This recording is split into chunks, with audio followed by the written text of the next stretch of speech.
नमस्कार दोस्तों, मैं अशोक जांगीड़ स्वागत करता हूं आप सभी का। और आज के इस सेशन में हम बात करने वाले हैं सोनेट की। जी हां, सोनेट। सोनेट का मतलब एक ऐसी पोयम जो संगीत से सराबोर है, जिसमें 14 पंक्तियां होती हैं। तो हम बात कर रहे हैं आज सोनेट की। तो देखिएगा, द वर्ड सोनेट, ये जो सोनेट शब्द है, इज डिराइव्ड, ये लिया गया है from Italian sonetto. Italy, Rahul Gandhi का ननियाल जी, जानते ही आप लोग, ठीक है, तो वहां से आया ये। तो इटालियन शब्द है सोनेटो। इस सोनेटो शब्द से बना है सोनेट इंग्लिश में। बाद में ये शब्द जो सोनेटो से क्या बन गया, सोनेट बन गया। मीन्स अ लिटिल साउंड, और सोनेट शब्द का मतलब होता है अ लिटिल साउंड, अर्थात एक छोटी ध्वनि। तो यहां पर जो अर्थ निकलेगा वो अर्थ निकलेगा कि एक छोटा गीत। जी हां, एक छोटा सा गीत जिसमें पंक्तियां कितनी होती हैं आप जानते ही हैं, 14 लाइन्स होती हैं। क्लियर? लेकिन आपको ये सोनेटो और लिटिल साउंड शब्द जो है, इसको जरूर ध्यान में रखना है, क्योंकि सोनेट्स के ऊपर जितने क्वेश्चंस पूछे गए हैं, यो मान लीजिए क्वेश्चंस लिमिटेड हैं इस पे। वो क्वेश्चंस तो हो गए समाप्त, ऐसे समझ के चलिए आप। तो अब ये जो तकनीकी जो शब्द बचे हैं ना, इनसे भी अब क्वेश्चंस पूछे जा सकते हैं। जैसे अब की बार ओड के अंदर सवाल पूछ लिए गए थे, ठीक है, तो उसके मूवमेंट पे एंटीस्ट्रोफी क्या है, उसमें किस तरह का मूवमेंट होता है, राइट टू लेफ्ट होता है, लेफ्ट टू राइट होता है। टेक्निकल जो सवाल हैं ये पूछे जाने लग गए हैं। तो आपको यहां पर भी थोड़ी सी सावधानी बरतनी है दोस्तों। और याद रखिएगा कि सोनेटो शब्द से बना है। सोनेटो शब्द जो इटालियन भाषा का है और इसका मतलब होता है a little sound. Sonnet expresses a single thought और इमोशन। अब छोटा सा गीत है तो उसमें सिंगल थॉट या सिंगल इमोशन की ही आप बात कर पाएंगे, अर्थात आप इसमें डिफरेंट इमोशंस जो हैं वो नहीं डाल पाएंगे। ठीक है, आगे देखें। द नेम दस reminds us that in olden days. तो इस तरह से जो सोनेट शब्द है ये हमें उन पुराने दिनों की याद दिलाता है। इट वॉज कंपोज्ड, जब इसकी रचना करी जाती थी, टू बी संग, गाने के लिए, इन दी अकम्पनीमेंट, साथ में, किसके साथ में, विद अ ल्यूट और मैंडोलिन। ल्यूट तथा मैंडोलिन जैसे जो वाद्य यंत्र हैं उनके साथ में, ठीक है, इसको गाया जाता था। तो यहां पर मैंने ल्यूट और मैंडोलिन, जो कि गिटार फैमिली के ही मेंबर्स हैं, ठीक है, इनकी तस्वीरें आपके सामने रखी हैं। तो कहीं आपको इस तरह की, आपने कोई पुरानी फिल्में देखी हो तो उस पर आपको ये रिमाइंड होगा कि इस तरह के वाद्य यंत्र भी आपने कहीं देखे हैं। तो इन्हीं वाद्य यंत्रों के साथ में ये जो सोनेट है इसको गाया जाता था। तो यहां तक अपने क्या देखा कि सोनेट जो शब्द है ये इटालियन भाषा के सोनेटो शब्द से निकल करके आया है, जिसका मतलब होता है अ लिटिल साउंड। और यहां मतलब क्या है, अ लिटिल सॉन्ग, एक छोटा सा गीत। दूसरा, हमने इसमें देखा कि चूंकि इसकी लेंथ जो है छोटी होती है, 14 पंक्तियों तक सीमित होती है, इसलिए आप इसमें डिफरेंट इमोशंस और थॉट्स को नहीं इंक्लूड कर सकते। इसलिए इसमें सिर्फ और सिर्फ क्या होता है, सिंगल इमोशन और सिंगल थॉट इसमें होता है। ठीक, ल्यूट और मैंडोलिन जैसे जो वाद्य यंत्र हैं इनके साथ में पुराने जमाने में इसको गाया जाता था। तो आगे देखते हैं अब कि व्हाट इज अ सोनेट, कि सोनेट होता क्या है। थोड़ा सा विस्तार से चर्चा करते हैं, क्योंकि अब सवालों के स्तर जो हैं आरपीएससी ने बढ़ा दिए हैं, या कोई सी भी पीएससी हो, सवालों के स्तर हमेशा बढ़ते ही रहेंगे। तो देखिएगा कि द सिंपल आंसर कि सोनेट क्या है, इसके बहुत सरल सा इसका जवाब है, that is sonnet is a poetic form. Sonnet क्या है, पहली बात तो पोइटिक फॉर्म है, प्रोज से इसका कोई लेना देना नहीं है। दूसरी इसकी विशेषता क्या है, मेड ऑफ 14 लाइन्स। इसमें कितनी पंक्तियां होती हैं, 14 लाइन्स होती हैं। ए स्टैंडर्डाइज राइम स्कीम, एक राइम स्कीम इसमें होती है। एक कंसिस्टेंट मीटर, और इसमें एक मीटर भी पाया जाता है, जो कि कौन सा होता है, आयम्बिक पेंटामीटर होता है। एंड अ वोल्टा, साथ में इसमें क्या पाया जाता है, वोल्टा, जिसको आप also known as a turn, जिसको आप टर्न नाम से भी जानते हैं, वोल्टा एक्चुअल में क्या होता है? Change in thought, turn in thought. आगे चर्चा करूंगा, फिलहाल एक बार इतना ही देखते हैं, अभी विस्तार से और चर्चा होगी इसके बारे में। दैट मार्क्स ए टोनल और थीमेटिक शिफ्ट, जो थीम में, टोन में जो शिफ्ट होता है, चेंज होता है, इसको मार्क करता है, इसको बताता है, वोल्टा बताता है। ठीक है, ओवर द सेंचुरीज, सदियां बदली। एक्चुअली 1300वीं सदी के अंदर इसको लिखा जाना प्रारंभ किया गया था, तब से लेके हम 21वीं सदी तक पहुंच चुके हैं। तो सदियां बदली, various poets have taken liberties by deliberately omitting यानी हटाना, और आल्टरिंग यानी चेंज करना, some of these 4 main components. ये जो ऊपर 4 हमें कंपोनेंट दिए गए हैं, कौन कौन से दिए गए हैं? पहला तो देखिएगा, ये रहा नंबर 1 की 14 लाइन्स होती हैं, पहला। इसमें राइम स्कीम पाई जाती है, दूसरा। इसमें मीटर पाया जाता है, तीसरा। और इसमें वोल्टा पाया जाता है, चौथा।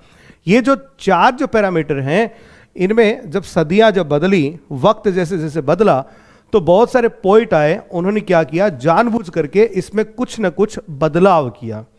ठीक है, sum of these 4 main components, but लेकिन the vast majority of the sonnets, लेकिन फिर भी जो ज्यादातर सोनेट्स हैं, यू कम अक्रॉस, जो आपने देखे होंगे, adhere closely to this form. वो ज्यादातर सोनेट्स जो हैं, उनमें आपको ये चारों विशेषताएं आपको मिलती हैं। तो मोटे तौर पे देखा जाए तो सोनेट में देखिए क्या क्या बात मिलती है? 14 लाइन्स मिलती हैं, एक राइम स्कीम मिलती है, तीसरा इसमें एक कंसिस्टेंट मीटर मिलता है, और चौथी इसमें जो सबसे इंपॉर्टेंट बात जो होती है, इसमें आपको एक वोल्टा मिलता है। क्लियर? तो ये 4 चीजें आपको किसी सोनेट में देखने को मिलती हैं। अब हम बात करेंगे कि सोनेट जो है, इसका इतिहास क्या रहा है। ठीक है, कि when were sonnets invented, sonnets का आविष्कार जो है वो कब हुआ है, तो इसके बारे में अभी थोड़ा सा आप देखिएगा, सुनिएगा, काफी रुचिकर बातें हैं।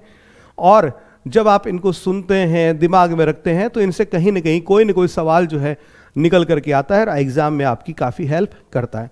तो आपको जानना चाहिए कि सोनेट जो है उसका इन्वेंशन जो है कब हुआ। तो देखिएगा कि टेक्निकली इन्वेंटेड इन इटली। पहली बात तो सोनेट जो है उसका इन्वेंशन कहाँ हुआ? इटली में हुआ। ठीक है, बाय अ 13th सेंचुरी नोटरी, 13वीं सदी के एक नोटरी महाशय थे, नेम्ड जियाकोनमो डा लेंतिनी। मोटे तौर पे आप लेंतिनी नाम इसको याद रखिए। ठीक है, लेकिन इनको पूरी तरह से क्रेडिट नहीं दिया जाता है कि इन्होंने लिखा। ठीक है, लेकिन आगे चल के देखिएगा होता है, but the form was popularised by a 14th century scholar.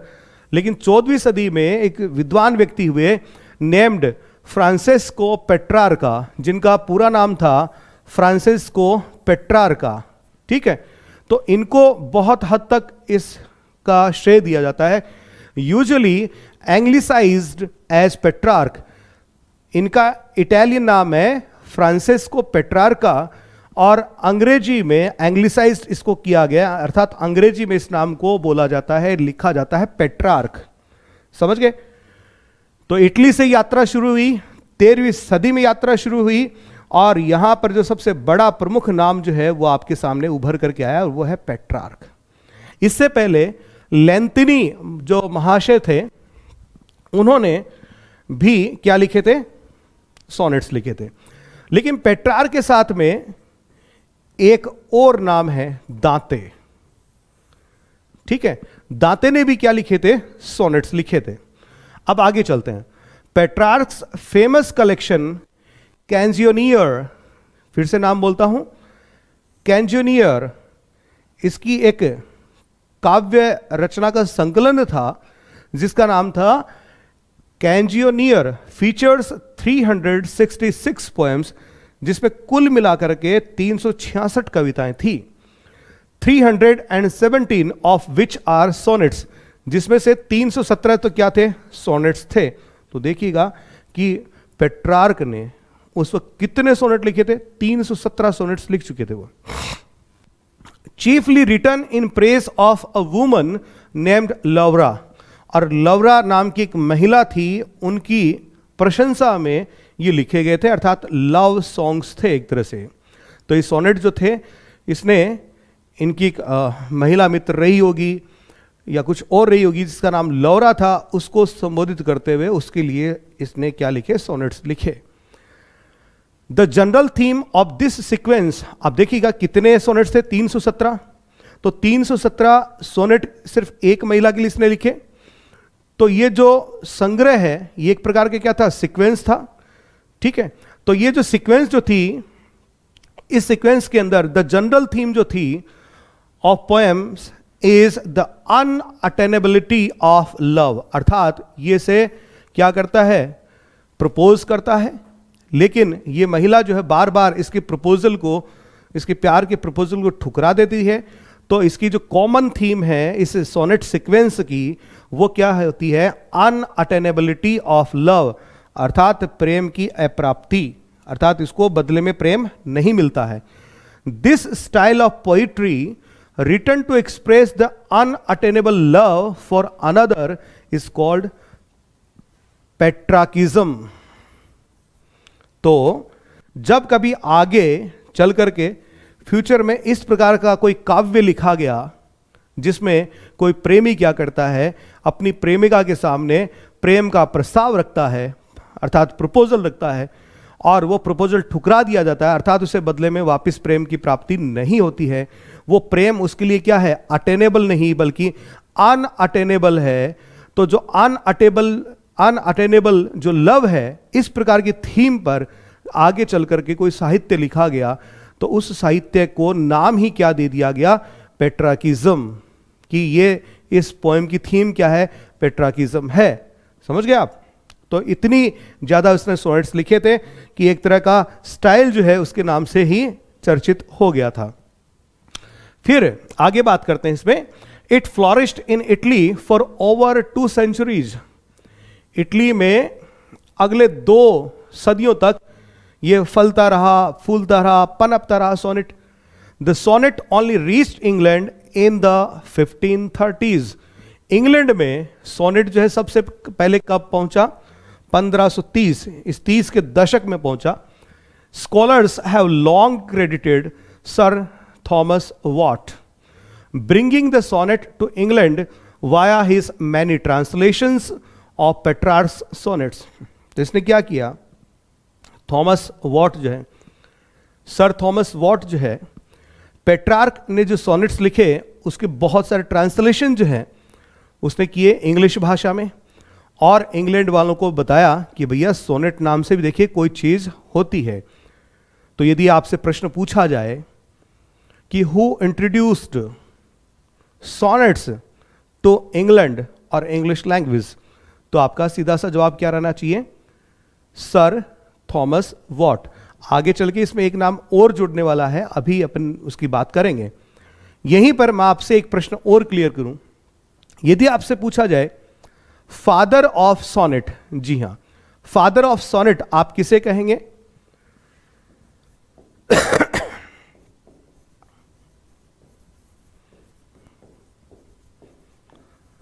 तो आपका जवाब क्या होना चाहिए? पेट्रार्क। और यहीं पर यदि आपसे पूछा जाए फादर ऑफ इंग्लिश सोनेट, तो फिर आपका जवाब क्या होना चाहिए? वॉट। ठीक है, यह आप जरूर ध्यान रखिएगा। अब थोड़ा सा और आगे बढ़ते हैं इसमें। तो देखिएगा कि फेलो कोर्टियर्स इन किंग हेनरी VIII कोर्ट, उस वक्त किंग हेनरी जो थे 8वें, उनकी कोर्ट के अंदर जो उनके दरबारी जो थे, उन्होंने क्या किया? Began to experiment with the sonnet form. उन्होंने सोनेट फॉर्म जो है उस पर लिखना कोर्टियर्स ने प्रारंभ किया। Most notably Henry Howard the earl of Surrey. Surrey के जो अर्ल जो थे, जिनका नाम हेनरी होवर्ड था, ठीक है, तो उन्होंने क्या किया, बहुत अच्छे से इस पे अपना हाथ आजमाया, अर्थात सोनेट फॉर्म जो है उन्होंने काफी अच्छे से लिखे। Who is credited with English sonnet form, जिनको इंग्लिश सोनेट फॉर्म को डेवलप करने का क्रेडिट जाता है।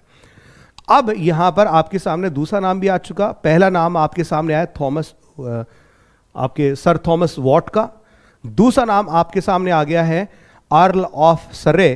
तो इन दोनों की जो जोड़ी है, इसको सरे एंड वॉट नाम से भी इंग्लिश लिटरेचर में जाना गया है। आपने कहीं ना कहीं जरूर पढ़ा होगा, ठीक है। तो मैं आपको क्लियर कर देता हूं कि सरे जो है व्यक्ति का नाम नहीं है, सरे स्थान का नाम है, और इसका जो अर्ल था, अर्ल ऑफ सरे, इसका पूरा नाम क्या था, हेनरी होवर्ड था, ठीक है। तो कहीं कोई प्रश्न इस प्रकार से पूछ लिया जाए और आप इसमें तलाश कर रहे हो कि सरे नाम आएगा, तो सरे नाम ना आकर के वहां पर हेनरी होवर्ड नाम भी आ सकता है। तो थोड़ा सा यहां पे कोशिश रहने की आपको आवश्यकता है। फिर आगे देखें, इन 1557, ये डेट काफी इंपॉर्टेंट है सोनेट के लिहाज से, वो भी इंग्लिश सोनेट्स के हिसाब से, ठीक है। इन 1557, लॉन्ग आफ्टर वॉट एंड सरे हैड डाइड, जब सरे यानी हेनरी होवर्ड और वॉट, इनकी मृत्यु हो गई 1542 के आसपास ही, तो इनकी मृत्यु के काफी समय पश्चात, अर्थात 1557 में, 1557 में क्या होता है, an important poetry collection title songs and sonnets, एक पोइट्री कलेक्शन जो है वो पब्लिश होता है। उसका टाइटल क्या है वो सुनिएगा, सॉन्ग्स एंड सोनेट्स। टाइटल क्या है, सॉन्ग्स एंड सोनेट्स। कब पब्लिश होता है, 1557 में।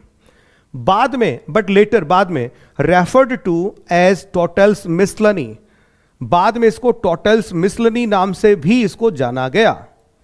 क्लियर, मैं आपको फिर से क्लियर कर दूं, 1557 में एक पोइट्री कलेक्शन पब्लिश होता है, उसका टाइटल है सॉन्ग्स एंड सोनेट्स। क्लियर, बाद में इसी सॉन्ग्स एंड सोनेट्स को किस नाम से जाना गया, टोटल्स मिसलनी। अब ये टोटल क्या है, पब्लिशर है। क्लियर, यहां पे आप यूं कह सकते हैं कि पहली बार जो इंग्लिश सोनेट्स हैं वो किस में छपे थे, सॉन्ग्स एंड सोनेट्स नाम की पुस्तक में छपे थे, जिसे टोटल्स मिसलनी नाम से भी जाना जाता है। और ये पब्लिकेशन जो है आपके सामने कब आया, 1557 में। अब यहां पर आपको थोड़ी सी सावधानी भी बरतनी है, क्योंकि सॉन्ग्स एंड सोनेट्स नाम से एक पुस्तक जो है 1633 में भी आती है। सुन रहे आप, 1633, 1631 में जॉन डन की मृत्यु होती है, और उसके मृत्यु के 2 वर्ष पश्चात यानी 1633 में पुस्तक छपती है, नाम है सॉन्ग्स एंड सोनेट्स। तो उसका नाम भी सॉन्ग्स एंड सोनेट्स है और इसका नाम भी सॉन्ग्स एंड सोनेट्स है। लेकिन ये जो छपी है, ये कब छपी है, 1557 में, और वो छपी है कब, 1633 में। इसका एक दूसरा नाम भी चर्चित और प्रचलित रहा है, और वो है टोटल्स मिसलनी। तो यदि आपसे यूं पूछा जाए कि इंग्लिश सोनेट जो सबसे पहले कब सामने आए, कब छपे, कौन सी पुस्तक में छपे, तो आप कहेंगे 1557 में सॉन्ग्स एंड सोनेट्स में छपे। क्लियर है, तो इसको ध्यान में रखिएगा। साथ में यदि ऑप्शन के रूप में 1633 वाली सॉन्ग्स एंड सोनेट्स का हो तो आपको धोखा नहीं खाना है, थोड़ा सावधान रहिएगा यहां पे। तो was published featuring many works by both poets, और ये जो दोनों पोएट्स कौन से, सर थॉमस वॉट और अर्ल ऑफ सरे जिसका नाम हेनरी होवर्ड है, इन दोनों की जो पोइट्री है वो भी इसमें शामिल थी, जिसमें क्या थे, सोनेट्स ही थे इनके, along with a large number of anonymous poems, और इसके अलावा और भी बहुत सारी क्या थी, पोइट्री थी इसमें, इंक्लूडिंग मैनी सोनेट्स, जिसमें बहुत सारे सोनेट्स शामिल थे। अब हम बात करते हैं, ये तो आपकी एक छोटी सी हिस्ट्री रही कि सोनेट का इतिहास क्या है, सोनेट इन्वेंट कब हुआ, तो मोटे तौर पे देखिए हमने क्या देखा कि लेंतिनी नाम के एक व्यक्ति थे इटली के, ठीक है। उन्होंने सोनेट फॉर्म लिखना प्रारंभ किया, लेकिन इसको ज्यादा जो पॉपुलैरिटी दिलाई वो किसने दिलाई, पेट्रार्क ने। पेट्रार्क के अलावा दांते ने भी लिखे थे। फिर अगली ये पेट्रार्क का नाम कौन सी सदी का है, 14th सेंचुरी का। फिर अगली 2 सदियों तक इटली के अंदर ये फ्लोरिश होता रहा, फलता फूलता पनपता रहा। फिर 16वीं सदी उसके अंदर सर थॉमस वॉट ने 1530 के दशक में पेट्रार्क के द्वारा जो सोनेट्स लिखे गए थे उन सोनेट्स का ट्रांसलेशन किया इंग्लिश भाषा के अंदर। तब अंग्रेजों को भी पता चला कि भाई सोनेट्स नाम से भी इस तरह से भी एक पोइटिक फॉर्म है और ऐसे ऐसे भी पोइट्री लिखी जाती है। फिर जो किंग हेनरी हैं 8th, उनके दरबार में कोटियर अर्ल ऑफ सरे, इन्होंने इसको काफी सीरियसली लिया और इंग्लिश सोनेट जो उन्होंने लिखे, तो इनका नाम भी इनके साथ जुड़ गया। तो हमने जाना कि फादर ऑफ सोनेट जो है पेट्रार्क को कहा जा रहा है, और फादर ऑफ इंग्लिश सोनेट की बात करें तो ये क्रेडिट किसको जाता है, बिल्कुल आप समझ गए होंगे, ये जाता है वॉट को, ठीक है। फिर 1557 में 1557 में सॉन्ग्स एंड सोनेट्स नाम से पुस्तक आती है। इसी पुस्तक को टोटल्स मिसलनी नाम से भी जाना जाता है, ठीक। और टोटल एक पब्लिशर है। इसके अंदर वॉट एंड सरे इनके जो सोनेट्स हैं, इनके अलावा और भी अन्य पोएम्स हैं, ऐसा नहीं कि सिर्फ इसमें सोनेट्स ही थे, क्योंकि इसका नाम है सॉन्ग्स एंड सोनेट्स। तो सोनेट्स के अलावा सॉन्ग्स भी हैं, अर्थात और भी इसमें गीत हैं, लिरिक भी हो सकते हैं, वो ओड भी हो सकते हैं, ठीक है। इनको इसमें इंक्लूड किया गया था। तो अब तक हमने ये जाना। अब हम ये जानते हैं कि किसी सोनेट के स्ट्रक्चर की यदि हम बात करें, उसके एनाटॉमी की बात करें तो वो क्या होता है। तो देखिएगा कि किसी सोनेट में क्या क्या चीजें होती हैं कि एज मेंशन्ड देयर आर 4 की कंपोनेंट्स टू स्टैंडर्ड सोनेट। किसी स्टैंडर्ड सोनेट के अंदर 4 मुख्य बातें होती हैं। हम 4 क्यों ज्यादा ले लेंगे इसमें। सबसे पहली बात तो इसमें 14 लाइन्स होती हैं। कितनी पंक्तियां होती हैं, 14 पंक्तियां होती हैं। ए स्टैंडर्डाइज राइम स्कीम, ठीक है। आप यहां पर थोड़ा किसी के मन में चल रहा होगा सर हमने कर्टल सोनेट भी देखा है, तो मैं आप लोगों से कहूंगा कि कर्टल सोनेट नहीं, कुछ और भी तरह के सोनेट्स हैं जिनकी मैं आगे चर्चा करूंगा अभी थोड़ी देर बाद में। तो 14 लाइन्स के बाद में स्टैंडर्डाइज राइम स्कीम होती है। अब ये राइम स्कीम जो है डिपेंड करती है कि सोनेट जो है वो किस तरह का है। यदि वो पेट्रार्कन स्टाइल का सोनेट है तो उसकी राइम स्कीम अलग होगी। यदि वो आपका इंग्लिश सोनेट है जिसको शेक्सपियरियन सोनेट भी कहा जाता है तो उसकी राइम स्कीम अलग होगी। यदि स्पेंसरियन ये सोनेट है तो उसकी राइम स्कीम अलग होगी। तो आगे इसकी चर्चा होगी। अ सिंगल इमोशन और थॉट, सबसे इंपॉर्टेंट चीज कि किसी सोनेट के अंदर एक सिंगल इमोशन होता है, सिंगल थॉट होता है। अब ये क्या है, थोड़ा सा मैं 2 बातें इस पे बोल देता हूं। इसका मतलब देखिए ये होता है, थोड़ा साइड बाय जाता हूं मैं इधर, अभी आपको दिख पा रहा होगा, ठीक है। सिंगल इमोशन या सिंगल थॉट, यानी जब कोई सोनेट लिखा जाता है तो इसमें एक सिंगल थॉट लिया जाता है, उस थॉट को डेवलप किया जाता है। जैसे जैसे सोनेट आगे बढ़ता है थॉट डेवलपमेंट होता है, और फिर ये जो थॉट लिया जाता है ये किससे रिलेटेड है, इसमें किस तरह का बदलाव आता है, किस तरह का ये यदि किसी समस्या से रिलेटेड है तो इसका सॉल्यूशन कैसे होता है, ये अलग अलग सोनेट में अलग अलग है। यदि पेट्रार्कन स्टाइल का है तो उसमें ऑक्टेव के बाद में उस प्रॉब्लम का सॉल्यूशन दिया जाएगा। यदि शेक्सपियरियन स्टाइल का है तो अंत में जो कपलेट आता है वहां पर इसका सॉल्यूशन दिया जाएगा, ठीक है। तो अभी आगे बात करेंगे। तो अ सिंगल थॉट और इमोशन इसमें हो गया। इसके बाद है कंसिस्टेंट मीटर। मीटर की बात करते हैं तो इसमें आपको क्या देखने को मिलता है, आयम्बिक पेंटामीटर इसमें देखने को मिलता है। किसी सोनेट में आपको क्या मिलेगा, आयम्बिक पेंटामीटर मिलेगा, ठीक है। अब ये पेंटामीटर क्या है देखिएगा, देखिए भाई पेंटा का मतलब होता है 5, और आयम्बिक शब्द जो है वो बना किससे, आयाम से। आयाम का मतलब क्या होता है कि एक ऐसा जोड़ा, बहुत ही सरल शब्दों में समझाने की कोशिश कर रहा हूं, बताने की कोशिश कर रहा हूं, ठीक है। एक आपका शब्द होता है फीट। जब हम मीटर की बात कर रहे हैं तो इसमें एक शब्द होता है फीट, जिसका सिंगुलर क्या होता है? फुट।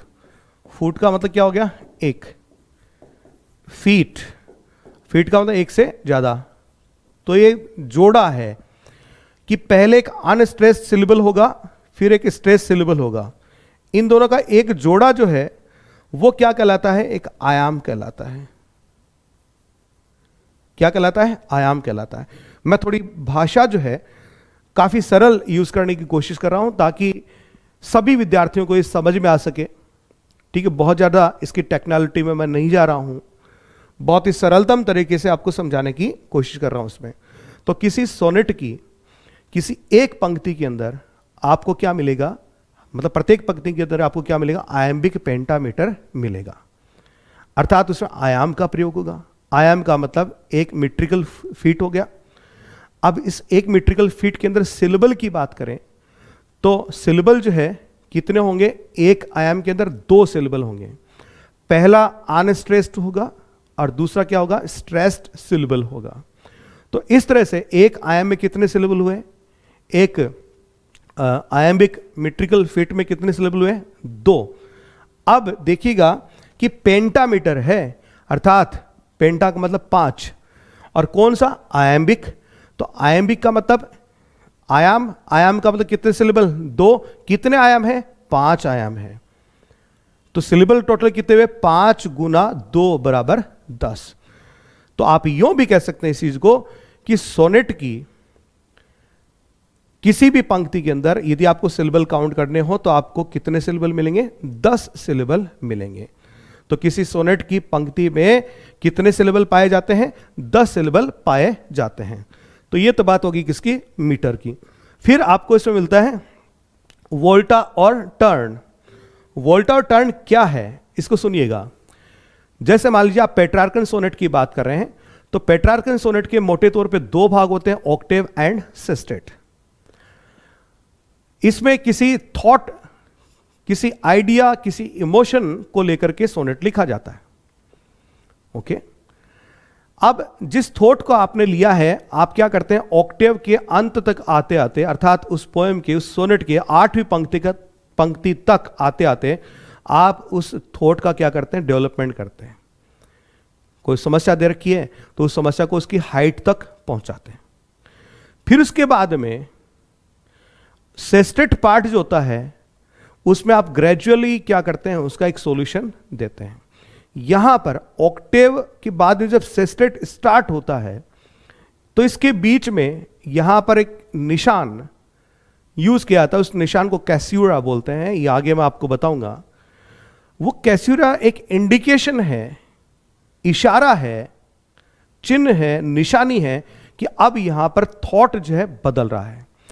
मसलन उदाहरण के तौर पे ऑन हिज ब्लाइंडनेस आपने पढ़ी होगी मिल्टन की, तो उसे doth God day labour light denied. इसके पश्चात जब पोएट ये बात बोलता है, क्या ईश्वर को एक अंधे व्यक्ति से भी उन कार्यों की क्या अपेक्षा है जो केवल एक आंखों वाला व्यक्ति, रोशनी वाला व्यक्ति ही कर सकता है? अर्थात ये एक तरह से भगवान के विरुद्ध क्या कर रहा है? शिकायत कर रहा है। Then all of a sudden फिर वो क्या करता है? अपने थॉट को वापस चेंज करता है। तो ये जो चेंज ऑफ थॉट जो है वो किसके द्वारा मार्क या चिन्हित किया जाता है? वो कहलाता है वोल्टा, ठीक है, या टर्न इन थॉट कहलाता है। और इसको बताने के लिए जिस निशान का, कोमा का, सेमीकोलन का जो भी हम इस्तेमाल करते हैं उसको आप क्या बोलते हैं? कैस्यूरा बोलते हैं। देखिएगा फिर आगे। अब पहले अपन बात कर लेते हैं टाइप्स ऑफ सोनेट की। तो orderly sonnets are of 2 kinds. मोटे तौर पे देखा जाए, सामान्य तौर पे देखा जाए तो सोनेट 2 तरह के होते हैं, पेट्रार्कन एंड शेक्सपियरियन। तो सबसे पहले हम बात करेंगे इसकी पेट्रार्कन सोनेट्स की। अब पेट्रार्कन सोनेट्स को इटालियन सोनेट्स भी कहा जाता है। क्यों कहा जाता है? क्योंकि पेट्रार्क कहां के थे? ये इटली के थे। और ये सबसे ज्यादा फ्लोरिश कहां हुई थी? ये फॉर्म ये इटली में हुई थी। इसलिए इसको इटालियन सोनेट भी कहा जाता है। आगे चल करके ध्यान देंगे, आगे चल करके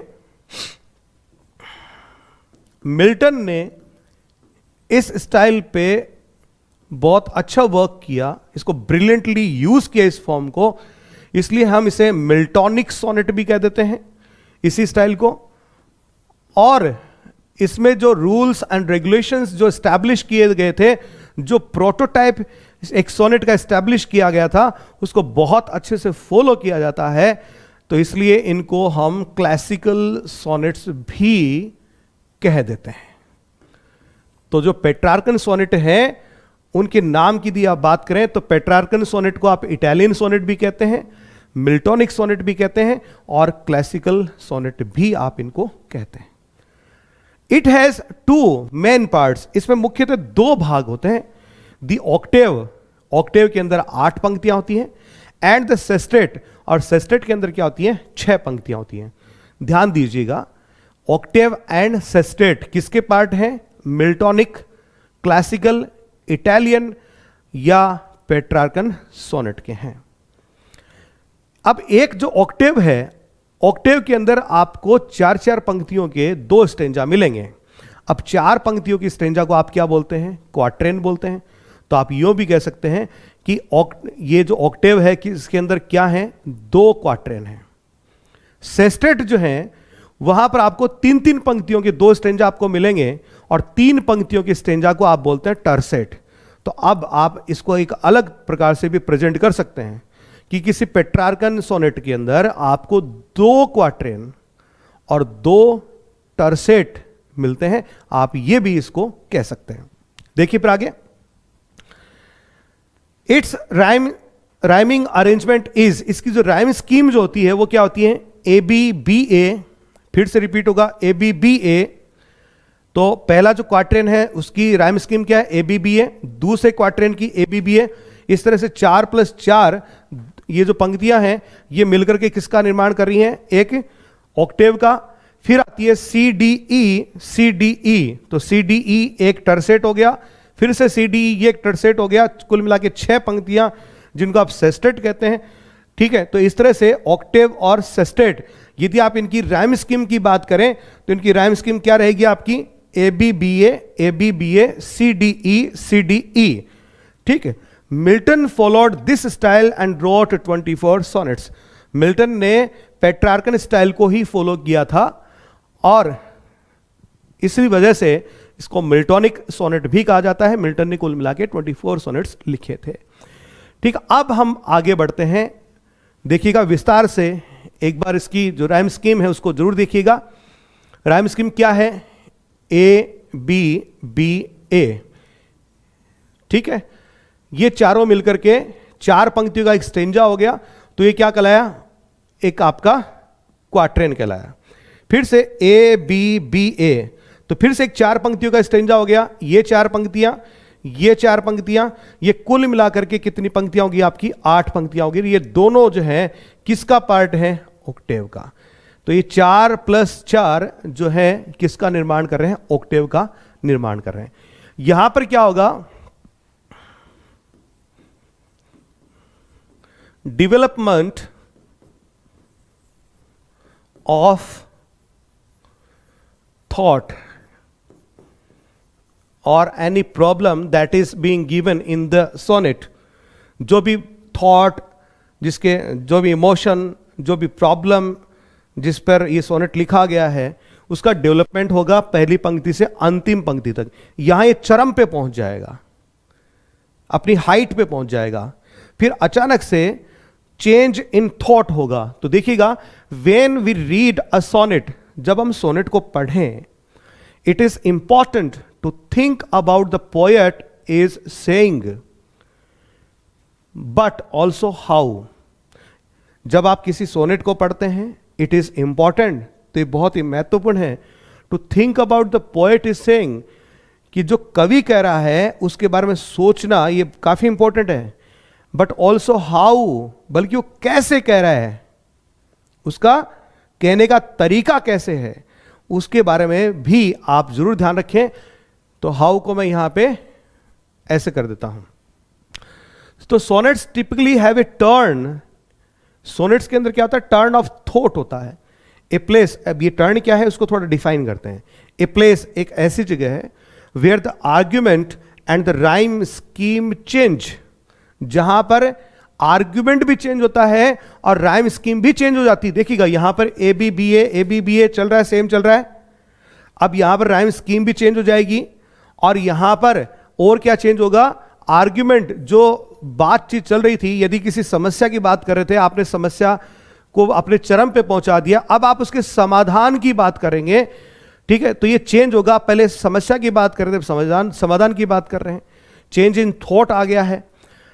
at the end of the Octave, और इस उद्देश्य के लिए क्या होता है, ऑक्टेव के एंड में there is a well marked pause, एक यहां पर एक पोज आएगा, थोड़ा सा ठहराव आएगा जो मार्क्ड अर्थात चिन्हित होगा, और इसे क्या कहा गया है, कैस्यूरा, इंडिकेटेड बाय द पंक्चुएशन, जिसे किसी पंक्चुएशन के द्वारा इंडिकेट किया जाएगा, और वो प्राय क्या होती है, कोमा होती है।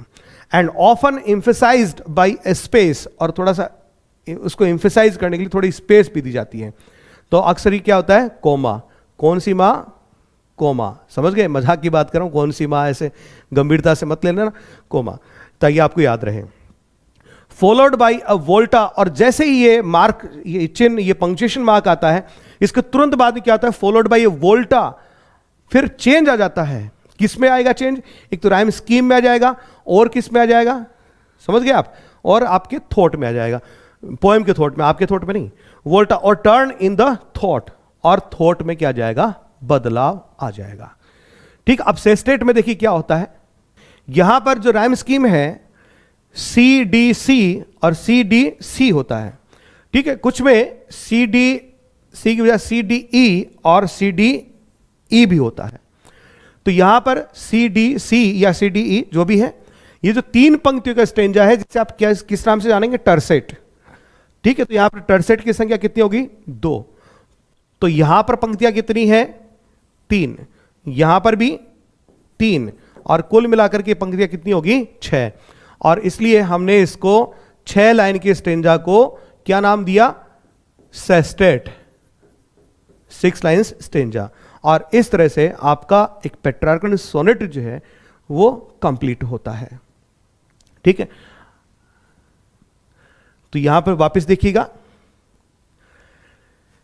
इसमें 2 क्वार्टेन जो मिलकर के निर्माण करते हैं किसका, ऑक्टेव का, और 2 टर्सेट जो निर्माण करते हैं किसका, सेस्टेट का। तो यहां पर किसी पेट्रार्कन सोनेट में आपको क्या मिलता है, एक ऑक्टेव और एक सेस्टेट, एक ऑक्टेव और एक सेस्टेट। तो 8 पंक्तियों का क्या हो गया, ऑक्टेव, और 6 पंक्तियों का क्या हो गया, सेस्टेट हो गया। इस तरह से आपकी ये 14 लाइंस जो है वो क्या होगी, यहां पे कंप्लीट हो गई है। आगे बढ़ते हैं अभी। अब हम बात करेंगे शेक्सपियरन और इंग्लिश सोनेट की। तो देखिएगा, शेक्सपियरन और इंग्लिश सोनेट, शेक्सपियरन सोनेट क्यों कहा गया, क्योंकि शेक्सपियर ने इस फॉर्म को, लिटरेरी फॉर्म सोनेट जो है, इसको पहली बात तो अपने अकॉर्डिंग इसने चेंज किया, और इसको काफी ब्रिलियंटली इसने यूज किया, इसको, इसलिए इसको शेक्सपियरन सोनेट कहा गया। इंग्लिश भाषा में इसी स्टाइल की जो सोनेट्स हैं काफ़ी चर्चित, पॉपुलर रहे, इसलिए इनको इंग्लिश सोनेट्स भी कहा गया। दूसरा, जो पेट्रार्कन स्टाइल, जो इटली की स्टाइल थी, इटालियन सोनेट की स्टाइल जो थी, उससे अलग यदि कोई स्टाइल एस्टेब्लिश हुई तो ये थी, जो काफ़ी प्रोमिनेंट थी, ठीक है, इसलिए इसको इंग्लिश सोनेट नाम दिया गया। तो देखिएगा, it has 3 stanzas of 4 lines each, इसमें 3 स्टेंजा होते हैं, 3 स्टेंजाज, और प्रत्येक में 4 लाइन्स ईच, प्रत्येक में होती है, और 4 लाइन की स्टेंजा को क्या बोलते हैं, क्वार्टेन बोलते हैं। एंड ए कॉन्क्लूडिंग कपलेट, और अंत में एक 2 पंक्तियों का जोड़ा कपलेट होता है। तो 4 4 और 4, और फिर 2, तो 1 क्वार्टेन 1 क्वार्टेन 1 क्वार्टेन, तो ये 3 क्वार्टेन मिलकर के कितनी पंक्तियां होगी, 12। फिर एक आपका एक कपलेट आ गया, तो ये कितनी पंक्तियां हैं, 2, और इस तरह से आपकी 14 लाइंस जो है कंप्लीट होती हैं। तो शेक्सपियर रोट 154 सोनेट्स। शेक्सपियर ने क्या लिखे? 154 सोनेट्स लिखे। कितने सोनेट्स लिखे? 154 लिखे। ठीक है, अब इनकी भी बात करें तो इन्होंने 126 जो है किसके लिए लिखे? WH के लिए लिखे। अब ये WH कौन है? इस पर कई तरह की बातें कही जाती हैं, तो काफी कंफ्यूजन है इस पे। तो जो कंफ्यूजन है तो इस तरह के सवाल भी आपसे नहीं पूछे जाते हैं। फिर इन्होंने बाकी के जो 26 हैं ये लिखे हैं डार्क लेडी। अब ये डार्क लेडी कौन है इसके बारे में अज्ञात है, और 2 आप अदर थीम्स पे मान लीजिए। इस तरह से कुल मिला के 154 लिखे हैं। हालांकि कहीं कहीं डार्क लेडी के लिए कहा जाता है कि 28 सोनेट्स भी लिखे गए हैं। ठीक है, तो आप इस तरह से इसको ध्यान में रखिएगा कि कुल मिलाकर के शेक्सपियर ने 154 सोनेट्स लिखे हैं।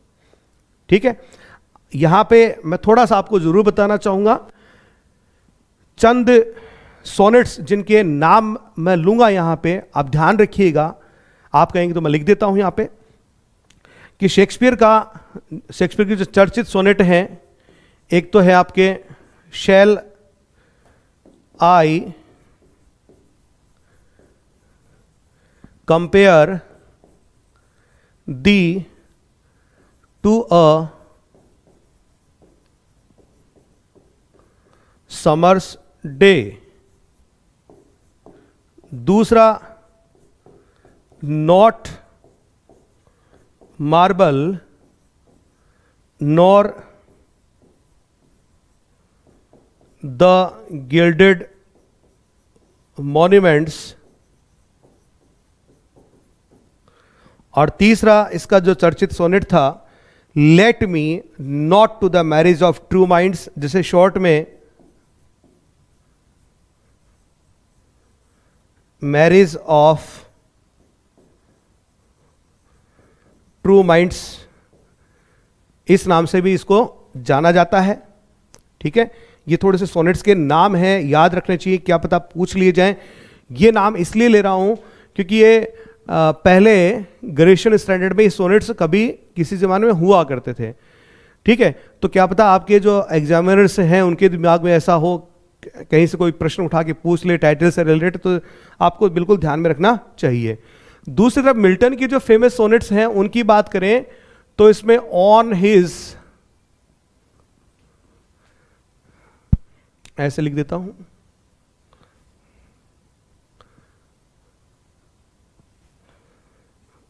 शब्दों में लिखूंगा तो थोड़ा बड़ा हो जाएगा, ऐसे लिख देता हूं, ऑन हिज 23rd बर्थडे,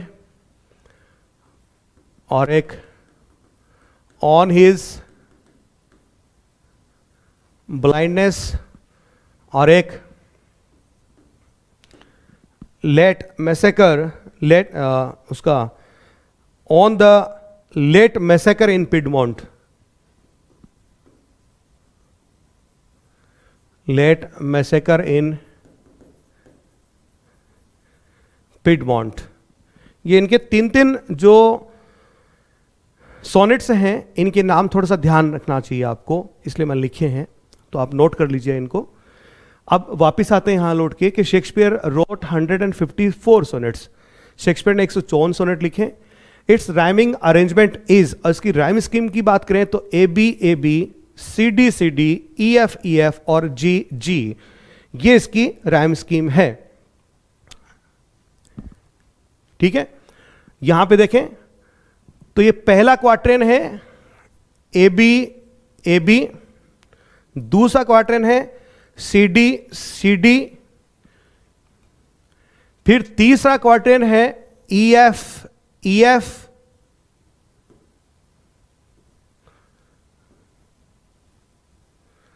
और अंत में दे दिया यहां पे कपलेट 2 पंक्तियों का। तो इस तरह से शेक्सपियर के किसी सोनेट में आपको क्या मिलता है? 3 क्वार्टेन मिलते हैं और 1 आपको कपलेट मिलता है। क्लियर? यहां पे मोटा मोटी देख लीजिएगा वापस, 1, 2 और 3, ये 3 क्या हो गए? क्वार्टेन हो गए, और एक आपका इसमें कपलेट हो गया। राइम स्कीम की बात करें तो A B, C D, E F, G. आप इतना याद रखिएगा कि लास्ट में जी आता है, लास्ट में क्या आता है, जी। ठीक है, तो इससे आप इसको थोड़ा पकड़ पाएंगे। फिर देखते हैं आगे। यहां पर मैंने पेट्रार्कन और शेक्सपियरियन जो सोनेट्स हैं इनकी राइम स्कीम को एक साथ रखा है ताकि आप थोड़ा सा इसमें अंतर कर पाएं। तो पेट्रार्कन सोनेट में एक ऑक्टेव और एक सेस्टेट होता है। एक तो क्या होता है ऑक्टेव और दूसरा क्या होता है सेस्टेट। ठीक है, यहां ऑक्टेव जैसे ही खत्म होता है यहां पर आपको क्या मिलता है, एक पोइटिक टर्न मिलता है। शेक्सपियरियन सोनेट में 3 क्वार्टेन और एक कपलेट यहां पर आपको मिलता है। राइम स्कीम की बात करें तो पेट्रार्कन सोनेट की rhyme scheme A B A, C D E, ये सी डी सी भी हो सकता है। ठीक है, सी डी सी भी हो सकता है। और शेक्सपियरियन सोनेट की राइम स्कीम की बात करें तो A B, C D, E F और लास्ट में क्या आएगा, जी। ओके, अब इसके बाद में कुछ और इसमें आगे देखते हैं कि क्या किस तरह से कुछ और परिवर्तन होते हैं। तो शेक्सपियर का एक समकालिक था, उसके कंटेम्परेरी थे। कंटेम्परेरी आप जानते हैं, समकालिक नाम था स्पेंसर। ठीक है, शेक्सपियर के काफी अच्छे प्रशंसक भी थे। तो उन्होंने क्या किया, सोनेट्स लिखे। क्या लिखे उन्होंने, सोनेट्स लिखे। लेकिन उन्होंने क्या किया, सोनेट की जो राइम स्कीम है उसमें थोड़ा सा चेंज किया। शेक्सपियर के चूंकि प्रशंसक थे तो उन्होंने क्वार्टेन तो 3 ही रखे और एक कपलेट रखा। शेक्सपियर की तरह से 3 क्वार्टेन और एक कपलेट रखा, लेकिन उन्होंने राइम स्कीम में थोड़ा बदलाव कर दिया। देखिए यहां पे अभी लेते हैं एक बार, ये देखें। In the course of time, अर्थात आगे जैसे वक्त बढ़ा, Spenser also practice his hands at English sonnets. Spenser ने क्या किया, इंग्लिश सोनेट्स पे अपने हाथ आजमाए विद अ स्लाइट वेरिएशन, थोड़ा सा बदलाव किया उन्होंने in the rhyming arrangement. Rhyming arrangement में थोड़ा बदलाव किया। He used internal interconnecting rhyme scheme A B C, C D और ई। इसको आप यहां थोड़ा अच्छे से समझिएगा। इन्होंने राइम स्कीम कैसे करी, इंटरकनेक्टिंग राइम स्कीम। इनकी राइम स्कीम को क्या कहा जाता है, पहले तो नाम यहां लिख लेते हैं अपन, इंटर कनेक्टिंग, या इसको मैं एक और नाम दे रहा हूं, इंटरलॉक्ड राइम स्कीम। ये किसकी है, स्पेंसर की है। कैसे है, इन्होंने जो पहला क्वार्टेन लिया,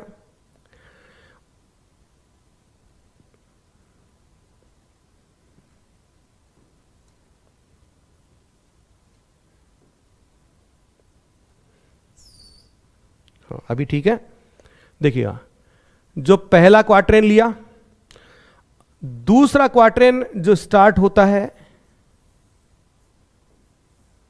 अब देखिए पहले क्वार्टेन की जो अंतिम पंक्ति है उसकी जो अंतिम ध्वनि है उसी सेम ध्वनि को उन्होंने रिपीट किया है अगले क्वार्टेन की पहली पंक्ति के अंत में। तो यहां पे बी ये लॉक हो गया। इस तरह से देखा जाए तो जो पहला जो स्टेंजा है दूसरे स्टेंजा के साथ क्या हो गया, इस तरह से लॉक हो गया है। ओके, देख पा रहे हैं, इस तरह से क्या हो गया है, लॉक हो गया है। तो इंटरलॉक या इंटरकनेक्ट, आपस में कनेक्ट हो गया, आपस में लॉक हो गया है। अब देखिए ये जो सेकंड स्टेंजा है इसकी अंतिम और अगला जो स्टेंजा थर्ड, उसकी जो पहली पंक्ति है उसकी अंतिम जो ध्वनि है ये सेम है।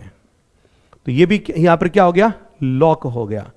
तो इस तरह से इन्होंने क्या रखे, क्वार्टेन 1, क्वार्टेन 2, ये भी क्वार्टेन है 3, तो 3 क्वार्टेन रखा और एक इन्होंने क्या रखा, कपलेट रखा। तो कुल मिलाकर के 3 क्वार्टेन और एक कपलेट शेक्सपियरियन सोनेट की तरह से रखा, लेकिन इसमें बदलाव किसमें कर दिया, राइम स्कीम में कर दिया। राइम स्कीम क्या रखी, ए बी, ये बी जो अंतिम है इस स्टेंजा की वही अगले स्टेंजा की प्रथम होगी। इस तरह से राइम स्कीम मैच कर गई ये वाली, तो आपस में क्या होगी, कनेक्ट होगी, इंटरकनेक्ट या इंटरलॉक्ड बोल सकते हैं आप इसको। फिर बी सी, अब सी इस स्टेंजा का अंतिम है, यही अगले स्टेंजा क्या हो गया, प्रारंभिक हो गया। तो तो यहां पे सी सी आपस में क्या हो गया, कनेक्ट हो गया, लॉक्ड हो गया। ठीक है, फिर आगे सी डी और अंत में ई ई। शेक्सपियर के अंत में क्या आता है, जी जी, और इसके अंत में क्या आता है, ई ई। इस तरह से आप इन दोनों के बीच में थोड़ा सा अंतर करके जरूर रखिएगा। राइम स्कीम पर भी प्रश्न पूछा जा सकता है, तो थोड़ा सा सावधान रहिएगा, ध्यान रखिएगा। अब कुछ अदर जो वेरिएंट्स है सोनेट्स के, उनकी भी चर्चा कर लेते हैं, क्योंकि कुछ एग्जाम्स में कर्टल सोनेट जो है उसके बारे में पूछा गया है। तो कर्टल सोनेट ही नहीं है, कुछ और भी अदर वेरिएंट्स हैं सोनेट्स के, तो हम उनके बारे में जानकारी लेते हैं। तो देखिएगा, some other variants of sonnet. तो इसमें पहला जो है वो है कॉडेट सोनेट। ये क्या होता है, ये एक ऐसा सोनेट है विच एड्स कोडाज यानी tails to the 14 line poem. जो 14 पंक्तियों की पोएम अर्थात जो सोनेट जो होता है, उसके आगे कुछ और थोड़ा सा ऐड ऑन किया होता है, जिसको कोडा या टेल कहा जाता है। और इसी कोडा नाम की वजह से इसका नाम रखा गया caudate sonnet. Gerald Manley Hopkins, जिन्हें हम जी.एम. हॉपकिंस नाम से भी जानते हैं, जो कि पादरी महाशय हुआ करते थे, उनकी एक पोएम है that nature is a Heraclitean fire. That nature is a Heraclitean fire. ये किसका एग्जाम्पल है, ये कॉडेट सोनेट का एग्जाम्पल है। क्लियर। तो पहला वेरिएंट जो मैंने आपको दिया वो है कॉडेट सोनेट। शायद आपने पहले ना पढ़ा हो, नहीं पढ़ा तो भी फर्क नहीं पड़ता, नाम आपको जरूर याद रखना है, क्योंकि कर्टल सोनेट जैसे जो कुछ अदर वेरिएंट हैं उन पर भी क्या आ चुके हैं, प्रश्न आ चुके हैं। अब इसके बाद में कर्टल सोनेट की ही बात कर लेते हैं। कर्टल का मतलब क्या होता है, शॉर्ट करना, कट करना, काट करके छोटा करना, रिड्यूस करना। तो जब सोनेट की जो फॉर्म है उसमें उसको रिड्यूस कर दिया जाए, एक 14 लाइन सोनेट को रिड्यूस कर दिया जाए, छोटा कर दिया जाए, तो वो क्या कहलाता है, कर्टल सोनेट कहलाता है। तो a shortened version devised by G M. Hopkins, ये भी जेराल्ड मैनली हॉपकिंस अर्थात जी.एम. हॉपकिंस का ही डिवाइस किया हुआ है। That maintains the proportions of the Italian form. ध्यान रखिएगा, ये इटालियन फॉर्म जो है उसी को मेंटेन किया है इसने। मेंटेन किसको किया, इटालियन फॉर्म को, न कि शेक्सपियरियन फॉर्म को। ठीक है, अब इसको कैसे मेंटेन किया है, तो पहली बात तो आप इटालियन फॉर्म, पेट्रार्कन फॉर्म, उस पर बेस्ड है ये कर्टल सोनेट। ये जरूर ध्यान रखिएगा, प्रश्न पूछा जा सकता है कि कर्टल सोनेट किस पर बेस्ड है, उसकी ओरिजिनल फॉर्म जो है वो कैसी है, वो इटालियन सोनेट की है, न कि शेक्सपियरियन सोनेट की। Clear. Substituting 2 6 stressed tercets for 2 quatrains in the octave। Octave के अंदर क्या करते हैं, जो 2 क्वार्ट्रेन होने चाहिए, ऐसे समझिए आप इसको, ये 4 पंक्तियों का आपका एक स्टेंजा हो गया, क्वार्ट्रेन हो गया, फिर से आपका 4 पंक्तियों का एक क्वार्ट्रेन हो गया। ठीक है, ये मिल, अब देखिए ये क्या कर रहे हैं, ये मिलकर के क्या कहलाएगा, ऑक्टेव। ठीक है, इसमें कितनी पंक्तियां थी, 4, इसमें कितनी थी, 4।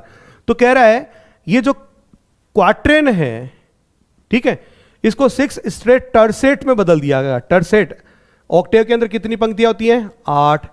अब टर्सेट कितने हैं, 2। तो क्वार्ट्रेन को ये किस में चेंज कर रहा है भाई, 3 पंक्तियों के स्टेंजा में, अर्थात इसे क्या बना दिया, टर्सेट। इसको भी किस में चेंज कर दिया, 3 में। क्या बना दिया इसे, टर्सेट।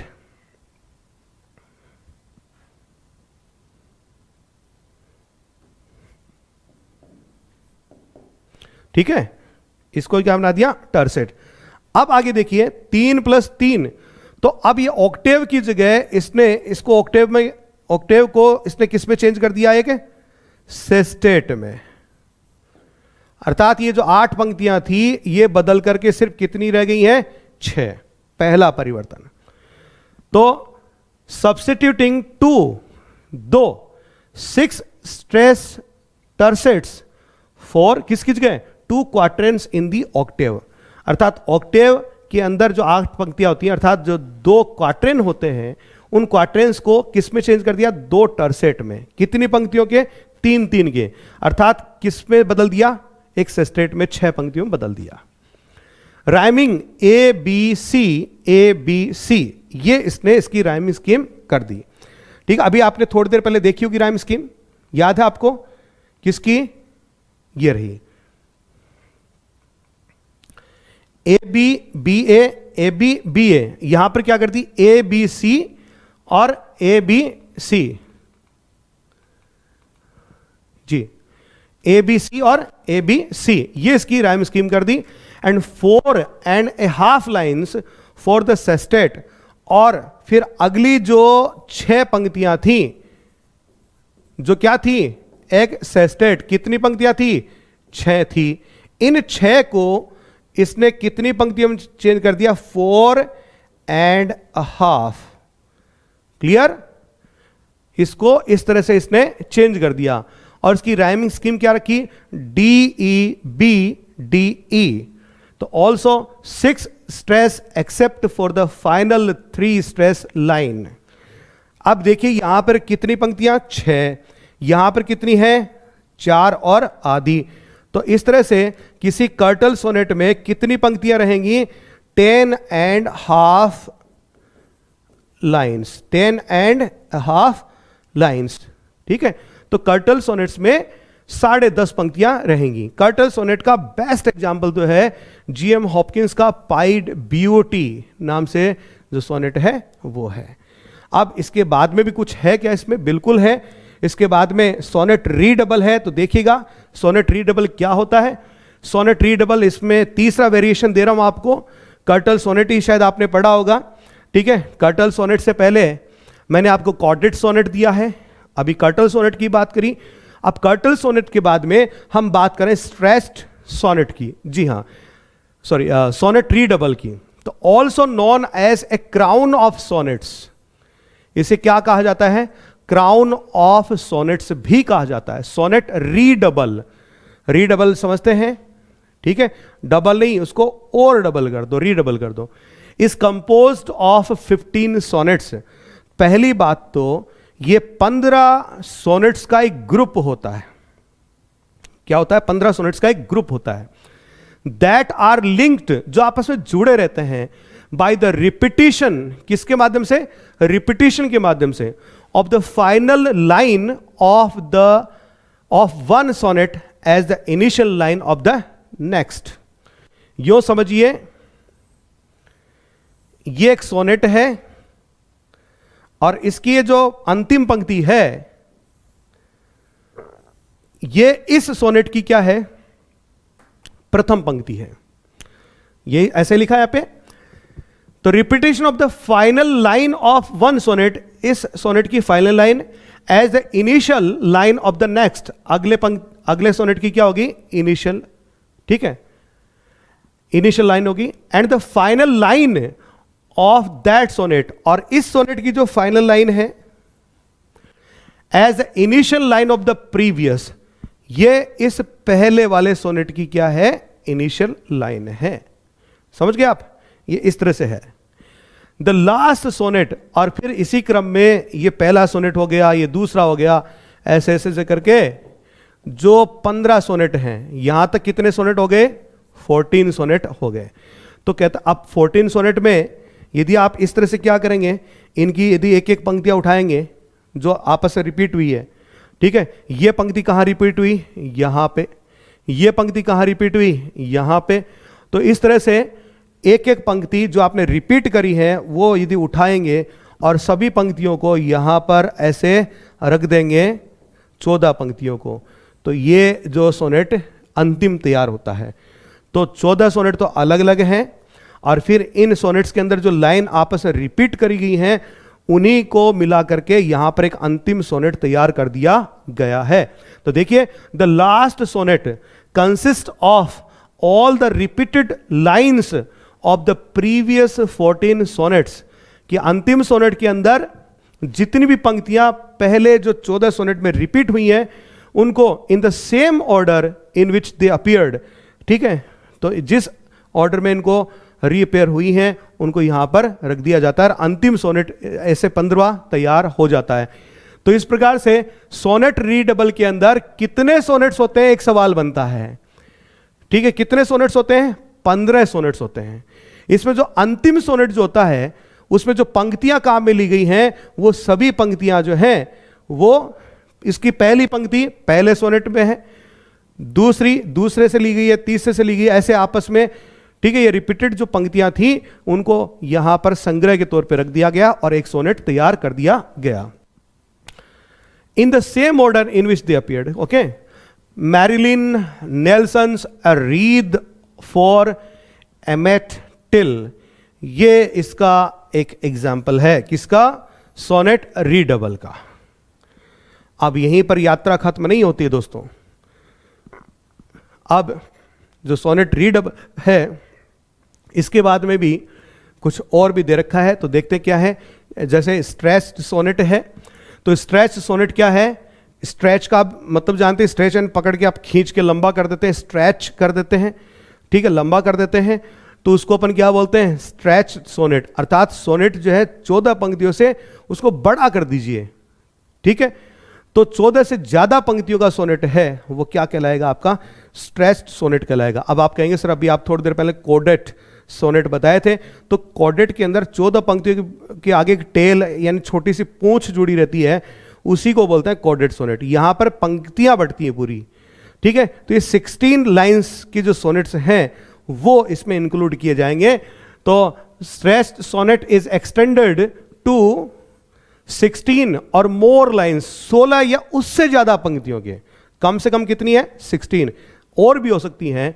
ठीक है, सच एज, जैसे कि as those in George Meredith sequence modern love, जैसे कि जॉर्ज मेरेडिथ की जो सोनेट सीक्वेंस है जिसका नाम है मॉडर्न लव, इसमें जो उन्होंने आधुनिक प्रेम मॉडर्न लव नाम से जो सोनेट्स लिखे हैं, इनकी जो लंबाई इन्होंने रखी है 16 लाइंस की रखी है, 16 पंक्तियों की रखी है, तो इसलिए इनको स्ट्रेच सोनेट्स कहा जाता है।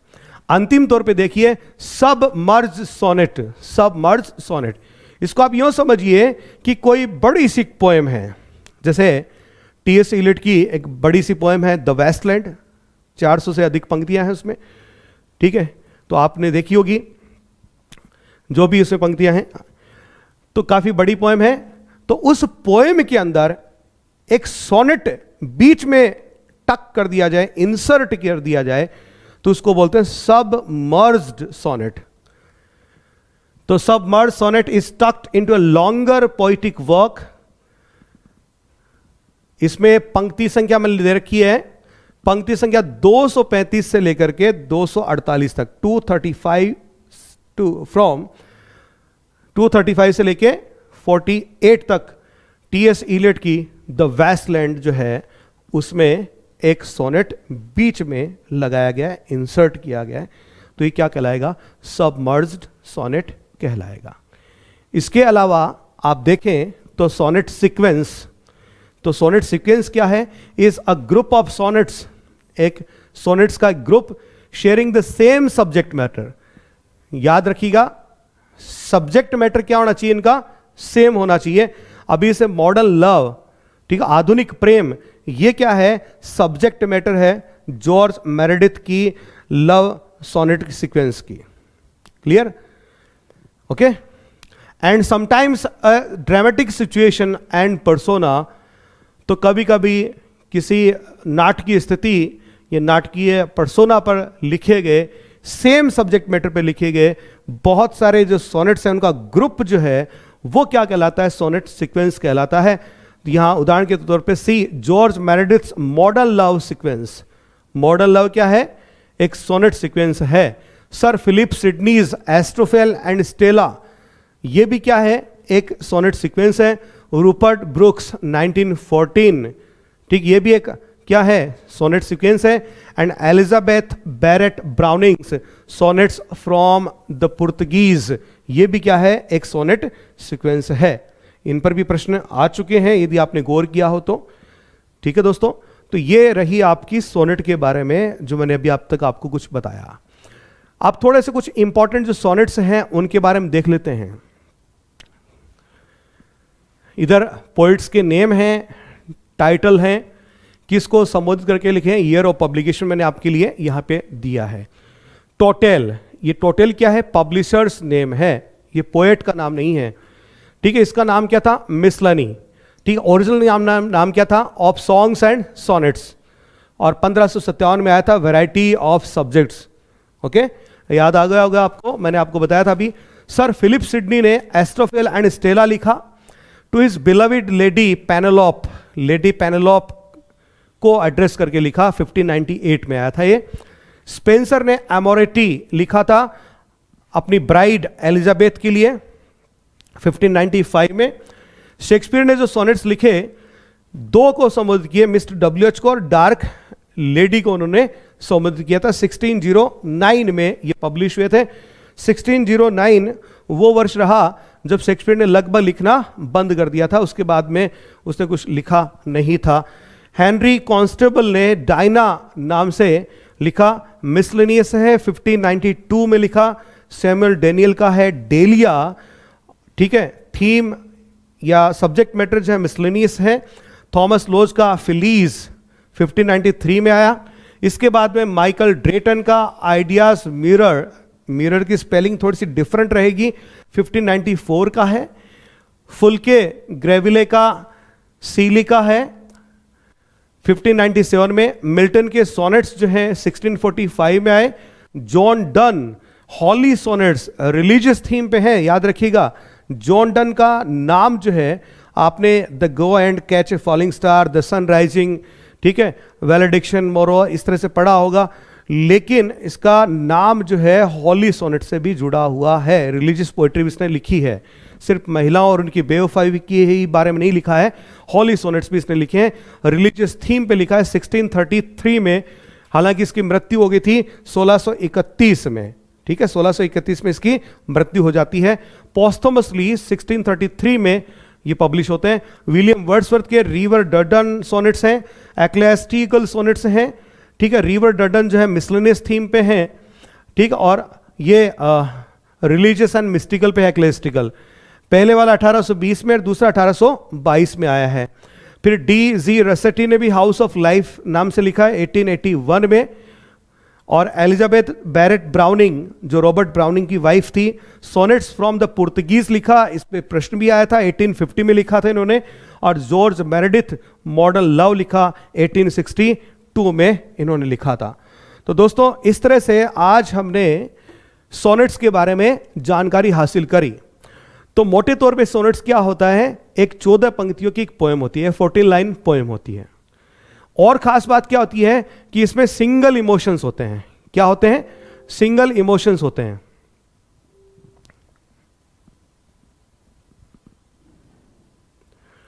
और इसमें आपको 14 लाइन के अलावा सिंगल इमोशन मिलता है, एक तय इसमें एक राइम स्कीम मिलती है। ओके, एक सेकेंड, हाँ जी। तो single thought, single emotion, rhyme scheme fixed है। एक पंक्ति के अंदर आपको 10 सिलेबल्स मिलते हैं। मीटर की बात करें तो आयम्बिक पेंटामीटर मिलता है। और इसके अंदर change in thought, turn in thought, जिसे वोल्टा भी कहते हैं, ये आपको इसमें मिलता है। मोटे तौर पे देखा जाए तो सोनेट जो है, सोनेट को हम दो भागों में बांटते हैं। दो इसके ब्रॉड डिविजन्स हैं, एक को आप पेट्रार्कन सोनेट कहते हैं और दूसरे को शेक्सपियरियन सोनेट कहते हैं, ठीक है। आगे इसमें चल करके स्पेंसरियन सोनेट जो है एक वेरिएशन के तौर पे ऐड हुआ। फिर आगे कुछ और वेरिएंट्स भी हमारे सामने निकल करके सामने आए, जिनमें caudate sonnet, curtal sonnet, redoubled sonnet, ठीक है, सोनेट सीक्वेंस इत्यादि इत्यादि, और स्ट्रेच सोनेट्स, ये आपने देखे। तो दोस्तों आप बिल्कुल कमर कस के तैयार रहिए और अपनी तैयारी जो है उसको नए आयाम दीजिए। और जैसा मैंने आपको पहले भी बताया था कि जब आप ये वीडियो लेक्चर वाली क्लास वगैरह अटेंड करते हैं तो आप शॉर्ट नोट्स जो हैं जरूर बनाएं। तो उम्मीद करता हूं कि आपने शॉर्ट नोट्स बनाने शुरू कर दिए होंगे। तो लगातार आप इन क्लासेस को देखें और बिल्कुल अपने आप को अपडेट रखें। जो नई नई चीज़ मैंने अपडेट करी है सोनेट्स में, उनका भी आप ख्याल रखें। चलिए मिलते हैं फिर, धन्यवाद।